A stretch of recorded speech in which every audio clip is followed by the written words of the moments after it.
Morning girls. Our second chapter ശരിക്കും second ചാപ്റ്ററായി വരേണ്ടതാണ്. ഞാനത് ചെറിയ ചാപ്റ്റർ ആയതുകൊണ്ട് അവിടെ വിട്ടുവെച്ചതാണ്. Analysis and interpretation of financial statements. ആദ്യം നമുക്ക് എന്താണ് ഫിനാൻഷ്യൽ സ്റ്റേറ്റ്മെൻറ്റ്സ് നോക്കാം. ഫിനാൻഷ്യൽ സ്റ്റേറ്റ്മെൻറ്റ്സ് എന്ന് പറഞ്ഞാൽ നിങ്ങൾക്കറിയാം, ഒരു അക്കൗണ്ടിങ് പ്രോസസ്സിൻ്റെ the end product of business transactions are the financial statements, comprising primarily the position statement or balance sheet and the income statement or profit and loss account.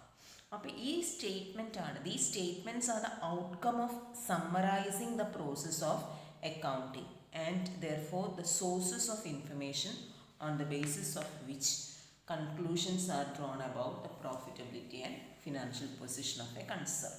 അപ്പോൾ financial പൊസിഷനെ വെച്ചിട്ടാണ് എന്ത് ചെയ്യുന്നത്, company analysis നടത്തുന്നതും interpret ചെയ്യുന്നതും അതിനെ base ചെയ്ത് decision എടുക്കുന്നതുമെല്ലാം. Okay, so what you mean by financial statements ചോദിച്ചിട്ടുണ്ടെങ്കിൽ, ഫിനാൻഷ്യൽ സ്റ്റേറ്റ്മെൻറ്റ്സ് എന്ന് പറഞ്ഞാൽ എന്താ, they are the statements showing the financial position അല്ലെങ്കിൽ ഫിനാൻഷ്യൽ റിസൾട്ട്സ്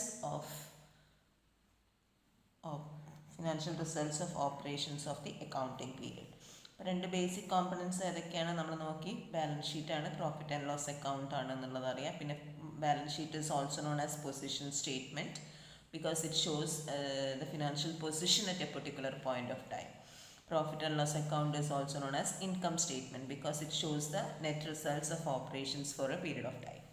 ഓക്കെ, അപ്പോൾ ഒബ്ജക്റ്റീവ്സ് ഓഫ് ഫിനാൻഷ്യൽ സ്റ്റേറ്റ്മെൻറ്റ്സ് എന്താണെന്നൊക്കെ ഉള്ളത് നമ്മൾ ഫസ്റ്റ് ഇയറിൽ പഠിച്ചതാണ്. അതുകൊണ്ട് ഞാൻ ഡീറ്റെയിൽ ആയിട്ട് പോകുന്നില്ല. The main objective of financial statement എന്ന് പറഞ്ഞാൽ എന്താ, to provide information about the financial position and performance of an enterprise that is useful to the users in decision making. The need for financial സ്റ്റേറ്റ്മെൻറ്റ്സും നിങ്ങൾക്കറിയാം. എന്തിന് nature ആദ്യം നോക്കാം. What is the nature of financial statements, എന്തൊക്കെയാണ് characteristics എന്ന് പറയുന്നത്. Recorded facts ആണ്. Recorded facts എന്ന് പറഞ്ഞാൽ എന്താ, data drawn from the accounting record. So only those facts which have been recorded in the books are shown in the financial statements. എന്താണോ ജേർണലിൽ നിങ്ങൾ എഴുതി വെച്ചിരിക്കുന്നത് അത് മാത്രമാണ് ഇവിടെ കാണിക്കുന്നുള്ളൂ ഫിനാൻഷ്യൽ സ്റ്റേറ്റ്മെൻറ്റ്സിൽ. Then it fall, അതായത് while preparing financial statements certain principles, concepts and conventions are followed. അപ്പം it is based on accounting principles. Then assumptions ഉണ്ട്, അതായത് business transactions are recorded on certain assumptions. അതായത് വാല്യൂ റിമൈൻസ് കോൺസ്റ്റൻറ്റ് അല്ലെങ്കിൽ going concern concept എന്നൊക്കെ പറഞ്ഞിട്ട് കുറേ concepts നിങ്ങൾ പഠിക്കുന്നുണ്ട്. അപ്പോൾ ആ അസംഷൻസിൻ്റെ ബേസിലാണ് നമ്മൾ എന്ത് ചെയ്യുന്നത്, we are preparing financial statements. Then again personal judgment. ഇനി personal financial statements are affected by the personal judgment of accountants. അതായത് സ്റ്റോക്ക് വാല്യൂഷന് നമ്മൾ cost price or market price whichever is less. അതുമാതിരി മെത്തേഡ് ഓഫ് ഡിപ്രീസിയേഷൻ എന്ന് പറയുന്നത് വേറെ different types of different methods of calculating depreciation like straight line method, അങ്ങനെ ഒരുപാടുണ്ട്. അപ്പോൾ ഇതൊക്കെ it is based on the personal judgment of the accountant. Okay, അപ്പോൾ ഇതൊക്കെയാണ് ക്യാരക്ടറിസ്റ്റിക്സ് ചോദിച്ചാൽ പറയേണ്ടത്. പിന്നെ ഇമ്പോർട്ടൻസ് നിങ്ങൾ നോക്കിക്കോളുക, ആർക്കൊക്കെയാണ് ഇത് ഫിനാൻഷ്യൽ സ്റ്റേറ്റ്മെൻറ്റ്സ് ഉപകാരപ്പെടുന്നത്. Management, investors, trade creditors and suppliers, bank, then customers, employees, then government and other their agencies. Then it is also important to public and the trade unions. അങ്ങനെ അതൊക്കെ എന്താണെന്നുള്ളത് നിങ്ങൾ നോക്കിക്കോളുക. കാരണം അതൊക്കെ നമ്മൾ ഒരുപാട് തവണ ഡിസ്കസ് ചെയ്തതുകൊണ്ട് ഞാൻ ഡീറ്റെയിൽ ആയിട്ട് പോകുന്നില്ല. അതിൻ്റെ ലിമിറ്റേഷൻസ് ഓഫ് ഫിനാൻഷ്യൽ സ്റ്റേറ്റ്മെൻറ്റ്സ് നോക്കിക്കോളുക. മെയിൻ ലിമിറ്റേഷൻസ് എന്ന് പറയുമ്പം ഹിസ്റ്റോറിക്കൽ റെക്കോർഡ്സ് ആണ്, അതായത് കഴിഞ്ഞു പോയതാണ് റെക്കോർഡ് ചെയ്ത് വെക്കുന്നത്. ഇറ്റ് ഈസ് നോട്ട് പ്രിസൈസ് എന്ന് പറയുന്നത് it is prepared according to certain എന്താ പറയുക കോൺസെപ്റ്റ്സ് അല്ലെങ്കിൽ പ്രിൻസിപ്പിൾസ് വെച്ചിട്ടാണ്. അപ്പോൾ അത്ര ആയിക്കൊള്ളുന്നില്ല. ദെൻ ഇൻകംപ്ലീറ്റ് ആണ്, അതായത് the information shown in the financial, വെറുതെ ഒരു ഫിനാൻഷ്യൽ സ്റ്റേറ്റ്മെൻറ്റ് തന്നെന്ന് വിചാരിച്ചിട്ട് അത് എന്തായിക്കൊള്ളുന്നില്ല, ഇൻഫർമേറ്റീവ് ആയിക്കൊള്ളുന്നില്ല. അപ്പം മോണിറ്ററി ഐറ്റംസ് മാത്രമേ നമ്മൾ ചെയ്യുന്നുള്ളൂ. അപ്പോൾ അങ്ങനത്തെ അല്ലാത്ത കാര്യങ്ങളൊക്കെ ഇഗ്നോർ ചെയ്യുക ചെയ്യുന്നത്. It is quality, they are not considered in financial statements.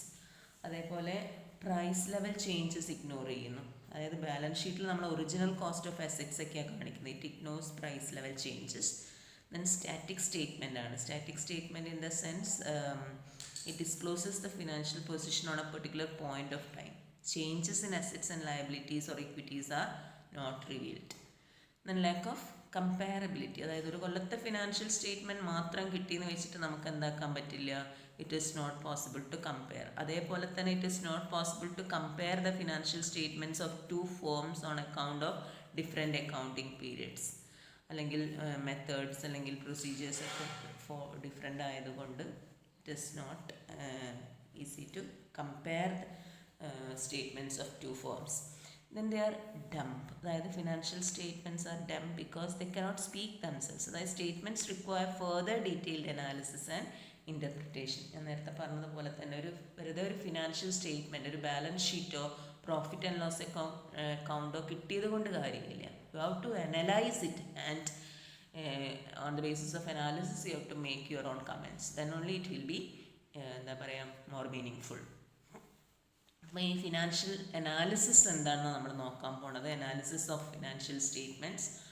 അപ്പോൾ ആദ്യം എന്താണ് അനാലിസിസ് നോക്കാം. അപ്പോൾ അനാലിസിസ് ഓഫ് ഫിനാൻഷ്യൽ സ്റ്റേറ്റ്മെൻറ്റ്സ് എന്ന് പറഞ്ഞിട്ട് എന്താണെന്ന് വെച്ചാൽ providing valuable information for managerial decisions.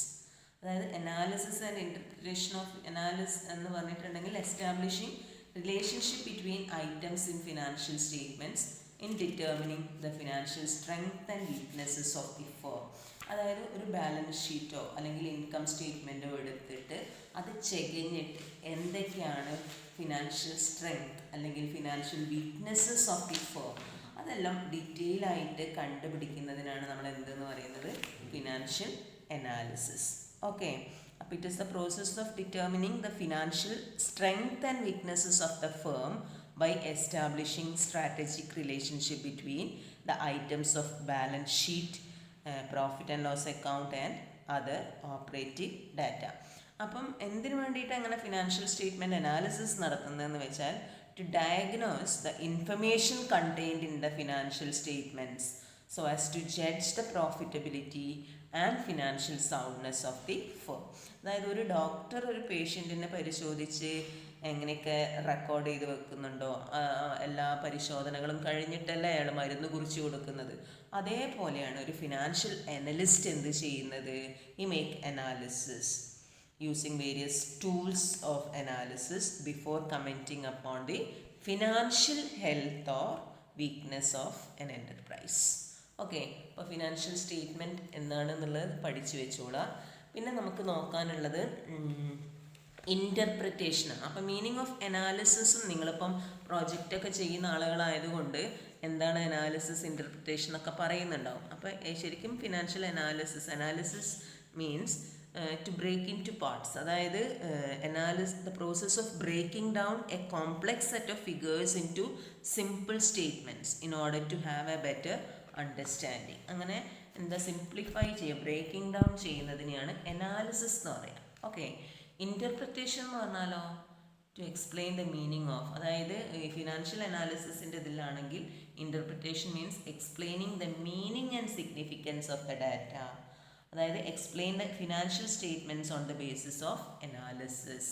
അതായത് ഫിനാൻഷ്യൽ സൗണ്ട്നെസ്, ഫിനാൻഷ്യലി സൗണ്ട് ആണോ അല്ലെങ്കിൽ വീക്ക് ആണോ എന്നൊക്കെ ഉള്ളത് നമ്മളൊരു കൺക്ലൂഷനിലെത്തും. അതിനെയാണ് ഇൻ്റർപ്രിറ്റേഷൻ എന്ന് പറയുന്നത്.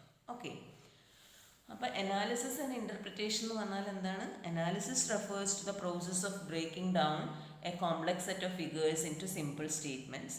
But interpretation means explaining the meaning and നമ്മളിപ്പം കോമൺ സൈസ് സ്റ്റേറ്റ്മെൻറ്റ് ചെയ്യുകയാണെങ്കിൽ നമ്മൾ അസറ്റ് സൈഡിനെ കറണ്ട് അസറ്റ്, ഫിക്സഡ് അസറ്റ് എന്ന് പറഞ്ഞിട്ട് കാറ്റഗറൈസ് ചെയ്യും. അതേപോലെ എന്താ പറയുക, ലയബിലിറ്റി ആണെങ്കിൽ current liabilities, long term liabilities എന്നൊക്കെ പറഞ്ഞുകൊണ്ട് നമ്മൾ എന്താക്കും, സിംപ്ലിഫൈ ചെയ്യും.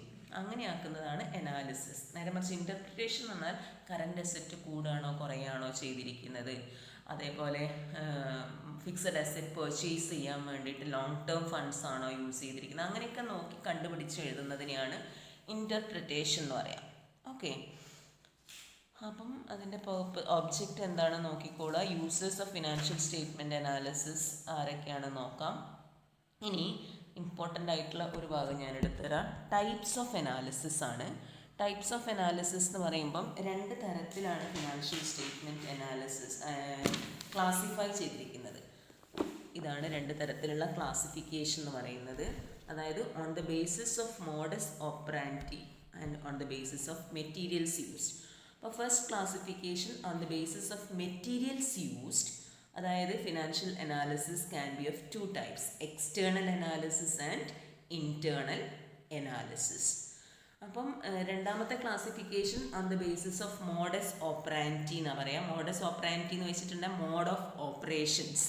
On the basis of mode of operations analysis are of two types, horizontal analysis and vertical analysis.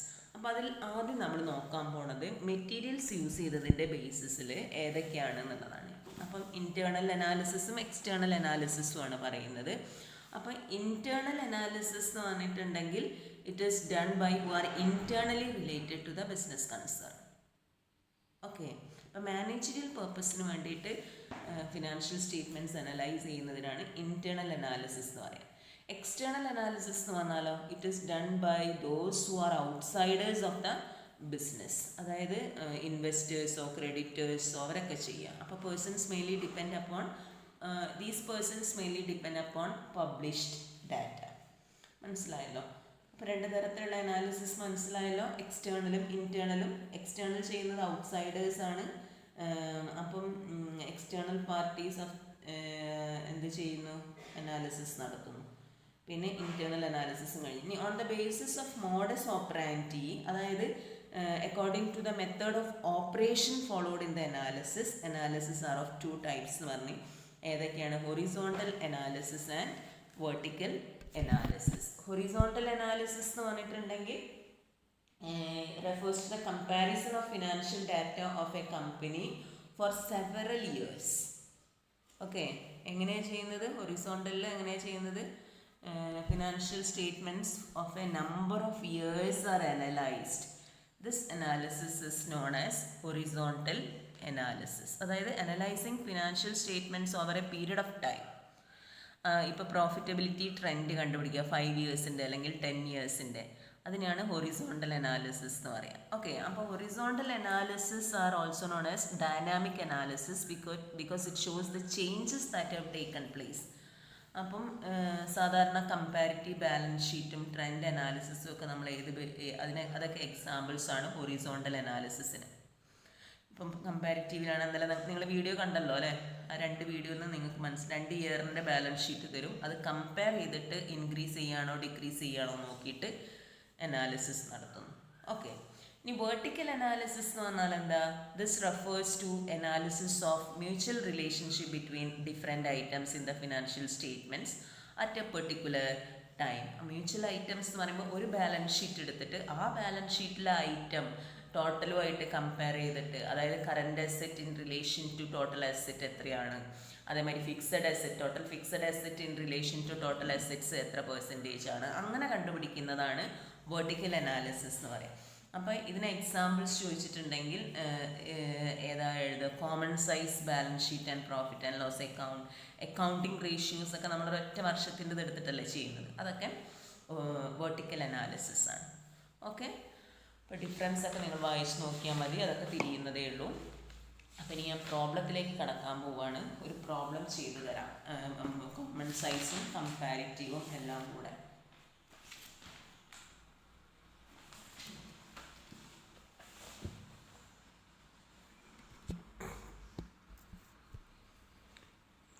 ഇതാണ് question. The following are the balance sheet of a concern for the years 2001 and 2002. Prepare comparative balance sheet and study the financial position of the concern. ഞാൻ പറയാൻ വിട്ടുപോയി, ഈ ചാപ്റ്ററിൽ നമ്മൾ discuss ചെയ്യാൻ പോണത് financial അനാലിസിസിൻ്റെ ടൂൾസാണ്. അപ്പം ഇമ്പോർട്ടൻ്റ് ആയിട്ടുള്ളതെല്ലാം നമ്മൾ കഴിഞ്ഞിട്ടുണ്ട്. Ratio analysis, fund flow, cash flow, പിന്നെ ഏതാ മാർജിനൽ കോസ്റ്റിംഗ്, അങ്ങനെ വലിയ വലിയ ടൂൾസൊക്കെ കഴിഞ്ഞു. ഇതിൽ സിമ്പിളായിട്ടുള്ള 3 ടൂൾസാണ് പറയുന്നത്. ഓക്കെ, അപ്പോൾ സിമ്പിൾ ടൂൾസ് എന്ന് പറയുമ്പം 3 കാര്യമായിട്ട് ഇതിൽ വരുന്നത് കമ്പാരിറ്റീവ് സ്റ്റേറ്റ്മെൻറ്റ്സ് ആണ്, പിന്നെ കോമൺ സൈസ് സ്റ്റേറ്റ്മെൻറ്റ്സ് വരുന്നുണ്ട്, ട്രെൻഡ് അനാലിസിസ് വരുന്നുണ്ട്. അതിൽ ഫസ്റ്റത്തതാണ് ഏതാണ്? കമ്പാരിറ്റീവ് സ്റ്റേറ്റ്മെൻറ്റ്സ് എന്ന് പറയാം. അപ്പോൾ കമ്പാരിറ്റീവ് ബാലൻസ് ഷീറ്റ് എന്താണെന്നുള്ളത് ഇന്നലത്തെ വീഡിയോയിൽ കണ്ടു കഴിഞ്ഞു. അപ്പോൾ കമ്പാരിറ്റീവ് സ്റ്റേറ്റ്മെൻറ്റ്സ് 2 തരത്തിൽ ചെയ്യും. കമ്പാരിറ്റീവ് ബാലൻസ് ഷീറ്റ് പ്രിപ്പയർ ചെയ്യാൻ പറയും നിങ്ങളോട്, കമ്പാരിറ്റീവ് ഇൻകം സ്റ്റേറ്റ്മെൻറ്റ് പ്രിപ്പയർ ചെയ്യാൻ പറയും. അപ്പോൾ ആദ്യം ഞാൻ ചെയ്യാൻ പോകും. ഓക്കെ, അപ്പോൾ കമ്പാരിറ്റീവ് ബാലൻസ് ഷീറ്റിൻ്റെ പ്രിപ്പറേഷനാണ് നമ്മൾ നോക്കാൻ പോകുന്നത്. അപ്പോൾ നിങ്ങൾ തന്നിരിക്കുന്ന ഐറ്റംസ് ഇതൊക്കെയാണ്, നോക്കിക്കോളെ, എഴുതി വെക്കണേ. അതേമാതിരി അസറ്റ് സൈഡിൽ ഇത്രയും ഐറ്റംസ് ഉണ്ട്. കമ്പാരിറ്റീവ് ബാലൻസ് ഷീറ്റ് ചെയ്യുന്ന സമയത്ത് നിങ്ങൾക്ക് ആദ്യം അനലൈസ് ചെയ്യുക, സിംപ്ലിഫൈ ചെയ്യാൻ. നമുക്ക് ഇങ്ങനെ അങ്ങോട്ട് വാരി വലിച്ച് എഴുതുന്ന നേരം കൊണ്ട് കറൻറ്റ് അസറ്റ് ഏതൊക്കെയാണ്, ഫിക്സഡ് അസറ്റ് ഏതൊക്കെയാണ് തിരിച്ചുകൊണ്ട് എഴുതാം. അതേമാതിരി ഇവിടെ ഇക്വിറ്റി എന്ന് പറഞ്ഞിട്ട് equity, share capital and reserves and surplus ഒരു ഹെഡാക്കാം. ലോങ് ടേം ലയബിലിറ്റീസ് എല്ലാം ഒരു ഹെഡാക്കാം. പിന്നെ short term liability, current liabilities ഒരു ഹെഡാക്കിയിട്ട് കൊടുക്കാം. അങ്ങനെ തിരിച്ച് എഴുതിയാണെങ്കിൽ it is easy to make conclusions or comments. Okay, അപ്പം നമുക്ക് നോക്കാം. ആദ്യം ഞാൻ അസറ്റ് സൈഡാണ് നോക്കുന്നത്. അതിൽ കറൻറ്റ് അസറ്റ്സ് ആദ്യം എഴുതുന്നു. ഇനി comparative balance sheet has total 5 columns. 5 columns എന്ന് പറയുമ്പോൾ first column particulars column, items എഴുതാനുള്ളതാണ്. സെക്കൻഡ് ആൻഡ് തേർഡ് കോളം എന്ന് പറയുന്നത് നിങ്ങൾക്ക് എന്താണോ ഡാറ്റ തന്നിരിക്കുന്നത്, ഡാറ്റ ഗിവൺ, അതാണ് നിങ്ങൾ എഴുതേണ്ടത്. 2 പീരിയഡിൻ്റെത്. ചിലപ്പം ഇയർ അങ്ങോട്ടും ഇങ്ങോട്ടൊക്കെ തിരിച്ചിട്ടാവാം നിങ്ങൾ പ്രോബ്ലത്തിൽ തരുന്നത്. പക്ഷേ നിങ്ങൾ പ്രീവിയസ് ഇയറിൻ്റെ ആദ്യത്തെ രണ്ടാമത്തെ കോളത്തിൽ എഴുതുക, തേർഡ് കോളത്തിൽ കറൻറ്റ് ഇയറിൻ്റെ കൊടുക്കുന്നത്. എന്നപ്പോൾ ഈസി ആയിട്ട് എഴുതാം, ഇൻക്രീസ് ആണോ ഡിക്രീസ് ആണോ. Third column absolute change. Absolute change എന്ന് പറയുമ്പം ഇൻക്രീസ് ചെയ്യുകയാണോ ഡിക്രീസ് ചെയ്യുകയാണോ. ഇൻക്രീസ് ചെയ്യുന്നത് ഇങ്ങനെ, ഇത് പഴയ ടെക്സ്റ്റ് ആയതുകൊണ്ടാണ് പ്ലസ് ഇട്ട് എഴുതിയിട്ടുണ്ട്. ഡിക്രീസ് ചെയ്യുന്നത് നിങ്ങൾ ബ്രാക്കറ്റിൽ കൊടുത്താൽ മതി. ഓക്കെ, നമ്മൾ അങ്ങനെയല്ലേ പഠിച്ചിട്ടുള്ളത്. ഡിക്രീസ് ചെയ്യുന്നതൊക്കെ എന്ത് ചെയ്യുക, ബ്രാക്കറ്റിൽ കൊടുക്കുക. Then last column to find out percentage change, അതായത് പെർസെൻറ്റേജ് ആക്കിയിട്ട് കണ്ടുപിടിക്കണം. പെർസെൻറ്റേജ് ആയി കണ്ടുപിടിക്കുന്ന സമയത്ത് നെറ്റ് ഇൻക്രീസ് ഓർ ഡിക്രീസ് എത്രയാണ് നോക്കുക. അതേ divided by base year's figure, previous ഇയറിൻ്റെ ഫിഗർ ഇൻറ്റു 100. അങ്ങനെയാണ് എന്ത് ചെയ്യേണ്ടത്, ഇൻക്രീസ് ആണോ ഡിക്രീസ് ആണോ നോക്കണം. ഓരോ ഐറ്റംസ് അങ്ങനെ ചെയ്യാം. അപ്പോൾ എന്നിട്ട് ടോട്ടൽ കറൻറ്റ് അസറ്റ് കിട്ടിയിട്ടുണ്ട്. ഈ പ്രോബ്ലത്തിൽ ടോട്ടൽ കറൻറ്റ് അസറ്റിന് സംഭവിച്ചത് എന്താണെന്ന് പറയും. Total current asset increases by 1,52,000 and percentage increase എന്ന് പറയുന്നത് 24.52. ഇതേപോലെ ഫിക്സഡ് അസറ്റ് ചെയ്യാം, ഓരോന്നായിട്ട് ചെയ്യണം, പിന്നെ ടോട്ടലും ചെയ്യാം. പിന്നെ അതേപോലെ ലയബിലിറ്റീസിൽ കറൻറ്റ് ലയബിലിറ്റീസ് ആദ്യം ചെയ്യുന്നു, ദെൻ ലോങ് ടേം ലയബിലിറ്റീസ് ചെയ്തു. അത് കഴിഞ്ഞിട്ട് ഏതും equity, share capital and reserves and surplus, ഇങ്ങനെ 3 ഇതാക്കിയിട്ടാണ് സിംപ്ലിഫൈ ചെയ്തിരിക്കുന്നത്. എന്തിനു വേണ്ടിയിട്ടാണെന്ന് വെച്ചാൽ ഇൻ്റർപ്രിറ്റേഷൻ ഈസി ആക്കാൻ വേണ്ടിയിട്ടാണ്. അപ്പം നമ്മൾ ഈ ഒരു പ്രോബ്ലത്തിൽ എങ്ങനെ കണ്ടാൽ എല്ലാം ചെയ്യേണ്ടത് എങ്ങനെയാണ്, ഇൻക്രീസ് ചെയ്തിട്ടാണോ ഡിക്രീസ് ചെയ്തിട്ടാണോ എന്നുള്ളത് ഫിഗേഴ്സിൽ എഴുതുക. അതിനാണ് ആബ്സല്യൂട്ട് ചേഞ്ച് എന്ന് പറയാം. പിന്നെ പെർസെൻറ്റേജ് ഇൻക്രീസ് ഓർ ഡിക്രീസ് കണ്ടുപിടിക്കുക. ഓക്കെ, അപ്പോൾ the comparative balance sheet of A company, ഇതിൽ എങ്ങനെയാണ് ഇൻ്റർപ്രറ്റ് ചെയ്യുക എന്നുള്ളതും കൂടെ ഞാൻ പറഞ്ഞു തരാം. നിങ്ങൾ ആദ്യം നോക്കേണ്ടത് ഫിക്സഡ് അസറ്റ് എത്രയാണ് ഇൻക്രീസ് ചെയ്തിരിക്കുന്നത് നോക്കുക. ഫിക്സഡ് അസറ്റ് എത്രയാണ് ഇൻക്രീസ് ചെയ്തിരിക്കുന്നത്, 1,10,000 ആണ്. പെർസെൻറ്റേജ് എന്ന് പറയുമ്പോൾ 13.49% ഇൻക്രീസ് ഉണ്ട്. അപ്പോൾ ഇതിൽ നിന്ന് നമുക്ക് മനസ്സിലാക്കാൻ പറ്റും അത് ഏതുമായിട്ടാണ് കമ്പയർ ചെയ്യേണ്ടത് അറിയോ, നമ്മളുടെ ലോങ് ടേം ലയബിലിറ്റീസ് ആയിട്ട്. ലോങ് ടേം ലയബിലിറ്റീസ് എന്ന് പറയുന്നത് 1,70,000 ആണ് അല്ലേ. ലോങ് ടേം ലയബിലിറ്റീസ് 1,70,000 ആണോ അവർ, 1,50,000 ആണോ അവർ ചെക്ക് ചെയ്യണം. പിന്നെ അതേപോലെ എന്തായാലും ലോങ് ടേം ലയബിലിറ്റീസും ഇൻക്രീസ് ചെയ്തിട്ടുണ്ട് ഇതിനേക്കാൾ കൂടുതലായിട്ട്. യെസ്, ഇവിടെ പറയുന്നത് എന്താണ്, fixed asset increases by 1,10,000 while long-term liabilities have relatively increased by 1,50,000 and equity share capital by rupees 2,50,000, 2 lakh എന്നാണ് പറയുന്നത്. അപ്പോൾ ഇതിൽ നിന്ന് നിങ്ങൾ എന്താ മനസ്സിലാക്കേണ്ടത് എന്ന് വെച്ചാൽ, the policy of company is to purchase fixed asset from long-term sources of finance. Therefore, while purchasing the fixed asset, it won't affect the working capital of the firm. It is a good policy. അതായത് working capital എടുത്തിട്ട് നമ്മൾ എന്ത് ചെയ്യുക, day to day ആവശ്യങ്ങൾ നടത്തുക എന്നല്ലാതെ ഇങ്ങനെ capital എക്സ്പെൻഡിച്ചറിനൊക്കെ നമ്മൾ ഏത് ഫണ്ട് ഉപയോഗിക്കണം എന്നുള്ളതാണ്, ലോങ് ടേം ഫണ്ട്. അപ്പോൾ ഇവിടെ കമ്പനീൻ്റെ പോളിസി നല്ലതാണ്. മനസ്സിലായോ? ഇങ്ങനെയാണ് ഇൻ്റർപ്രിറ്റേഷൻ എഴുതേണ്ടത്. ഇനി അതേമാതിരി കറൻറ്റ് അസറ്റ് നോക്കുക. കറൻറ്റ് അസറ്റിൻ്റെ ഇൻക്രീസ് എത്രയാണ് വന്നിരിക്കുന്നത്, 1,52,000, അതായത് 24.52% ആണ്. അതിൽ ക്യാഷ് മാത്രം എത്ര കൂടിയിട്ടുണ്ട്, 60,000. ഓക്കെ, അപ്പോൾ നമുക്ക് മനസ്സിലാക്കാൻ പറ്റും എന്താണ് കറൻറ്റ് അസറ്റ്, അതായത് കറൻറ്റ് ലയബിലിറ്റീസും ഇൻക്രീസ് ചെയ്തിരിക്കുകയാണ് അല്ലേ. Increased by 12.9%. അപ്പോൾ ഇതിൽ നിന്ന് മനസ്സിലാക്കേണ്ടത് company has raised long term finances for current assets for resulting in to an improvement of liquidity position. അതായത് കറണ്ട് അസെറ്റ് 1,52,000 കൂടിയിട്ടുണ്ട്, പക്ഷേ കറണ്ട് ലയബിലിറ്റീസ് എന്ന് പറയുന്നത് 1,00,000 ഒരു ഇൻക്രീസ് അവിടെ കാണിക്കുന്നുള്ളൂ ടോട്ടൽ നോക്കുകയാണ്. അപ്പം അതിനനുസരിച്ചൊരു ചേഞ്ച് വന്നിട്ടില്ല. അപ്പം അവിടെ കറണ്ട് അസെറ്റ്സിന് വേണ്ടിയിട്ട് ലോങ് ടേം ഫണ്ട്സ് ആണ് ഉപയോഗിച്ചിരിക്കുന്നത്, കാരണം കറണ്ട് ലയബിലിറ്റി അത്ര ഇൻക്രീസ് ആയിട്ടില്ല. പിന്നെ റിസർവ്സ് ആൻഡ് സർപ്ലസ് നോക്കുകയാണെങ്കിൽ അവിടെയും എന്താണ് shows that company has utilised reserves and surplus for payment of dividend, കാരണം ഡിക്രീസ് ചെയ്തിട്ടുണ്ട്. റിസർവ്സ് ആൻഡ് സർപ്ലസ് ഡിക്രീസ് ചെയ്ത that means they have utilised it for payment of dividend to shareholders. അപ്പം ചുരുക്കി പറഞ്ഞിട്ടുണ്ടെങ്കിൽ the overall financial position of the company is good എന്ന് പറയാം.